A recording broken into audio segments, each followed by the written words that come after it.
Resa tidak hidup bersama saya dari mulai dia masih bayi.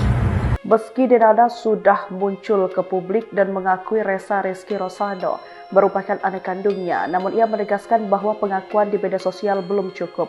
Resa Rizky Rosano berharap ada komunikasi langsung dan pertemuan tatap muka. Resa juga menegaskan bahwa pertemuan tersebut tidak berarti dirinya ingin kembali tinggal bersama Denada. Ia merasa kondisi emosionalnya akan berbeda jika harus hidup serubah setelah sekian lama berpisah. Di sisi lain, Resa menyimpan harapan besar untuk bisa bertemu adiknya Aisyah hasil pernikahan Denada dengan Cherry Auron. Saat ini saya memberitahukan Resa bahwa saya adalah ibu kandungnya. Itu kesalahan saya, itu kebodohan saya, itu kekhilafan saya, dan saya minta maaf.